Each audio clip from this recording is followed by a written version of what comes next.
فرمایا خبردار ہو جاؤ، اللہ کے ذکر میں ہی دلوں کا اطمینان ہے، اللہ کے ذکر میں دلوں کا چین ہے۔ لوگ بہت سارا مال، بہت ساری دولت، بہت ساری عقل اور بہت سارا شعور ہونے کے باوجود بے سکون ہیں۔ جس چیز نے زمانے کو تکلیف میں مبتلا کر دیا ہے اور جو چیز ڈھونڈنے سے نہیں ملتی وہ اطمینان ہے، وہ قرار ہے۔ لوگ بھیک مانگتے ہیں، منت کرتے ہیں، دہائی دیتے ہیں کہ کہیں سے سکون کی دولت مل جائے، لیکن وہ میسر نہیں آ رہی۔ بڑے بڑے لوگ ہیں، اور میں عرض کر چکا ہوں کہ مالدار بھی ہیں اور عقل مند بھی ہیں، باشعور ہیں، پڑھے لکھے ہیں، پر قلبی سکون، راحت، اطمینان، چین انہیں میسر نہیں آ رہا۔ راتیں جاگ کر گزر جاتی ہیں، دن آزمائش میں بیت جاتا ہے۔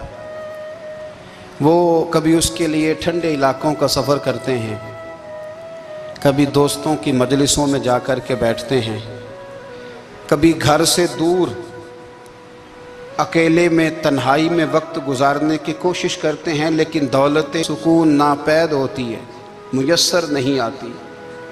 عرش کا رب فرماتا ہے، کیوں تو بھٹکتا پھرتا ہے، کیوں دائیں بائیں جاتا ہے؟ چپ کر کے مسجد آ جا اور لوگوں سے بچ کے تنہائی میں میرا ذکر کر۔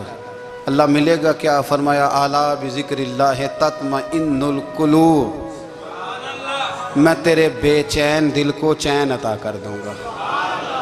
وہ تیرا تڑپتا اور پھڑکتا ہوا مزاج، اسے میں سکون کی دولت دوں گا۔ یہ تجھے کہیں اور نہیں ملے گا، یہ میری یاد میں ملے گا۔ یہ چین، قرار، سکون تجھے یہیں میسر آئے گا۔ اطمینان قلبی زندگی کا حسن ہے بھائی، دولت سکون اصل ہے۔ بڑے ٹھنڈے کمرے میں کچھ لوگوں کو نیند نہیں آتی، اور داتا صاحب رحمۃ اللہ علیہ آپ جائیں تو دونوں سڑکوں کے بیچ جو فٹ پاتھ ہے نا، اس پہ بھی کچھ لوگ سوئے ہوتے ہیں۔ ادھر سے بھی گاڑیاں گزرتی ہیں، ادھر سے بھی گاڑیاں گزرتی ہیں، لیکن بس نیند ہے نا، اللہ کا فضل ہے، اس نے دے دی ہے، آنے والوں کو آ گئی ہے۔ اطمینان قلبی، میرا معاشرہ بے سکون ہے، بے قرار ہے۔ مجھے کچھ لوگ کہتے ہیں جی میں آج کل بڑا بور ہو رہا ہوں، تو میں کہتا ہوں یار ہمیں تو ٹائم ہی نہیں ملا آج تک بور ہونے کا، نہیں وقت ہی نہیں اتنا میسر آیا، کون سا ٹائم نکالے جس میں بندہ بور ہو؟ وہ تو ہے کہ انسان کچھ فارغ ہو، کہیں اس کے پاس گنجائش ہو تو بور بھی ہو لے۔ کیسے بور ہو لیتے ہو؟ یہ کیا ہوتا ہے بور ہونا؟ زندگی میں اتنا وقت ہی کہاں ہے کہ انسان بور ہوتا پھرے اور یہ تصور بناتا پھرے کہ میں بڑی آزمائش میں ہوں، تو میں بڑے بور ہو رہا ہوں، تو میں بڑی تکلیف میں ہوں۔ تو وقت بہت زیادہ ہے ہمارے پاس، لا یعنی کاموں میں ضائع بڑا ہوتا ہے، تو ہم بور ہوتے ہیں، پریشان ہوتے ہیں۔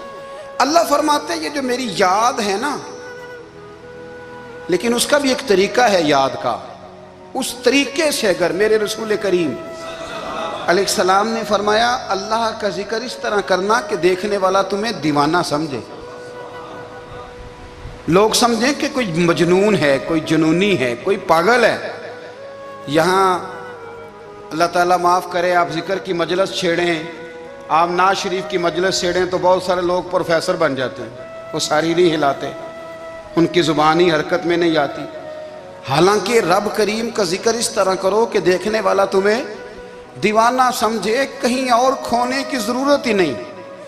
میرے حبیب گویا ہمیں فرماتے ہیں تو رب کے ذکر میں اس طرح کھو جا کہ تجھے دنیا کا خیال ہی نہ رہے، تجھے پھر دنیا کی ہوش نہ رہے۔ لیکن اگر نماز میں بھی خیال غیر آئے، ذکر میں بھی توجہ کہیں اور ہو، زندگی میں وہ عجیب لمحہ تھا، وہ میرے ساتھ تھا اور میں تنہا تھا۔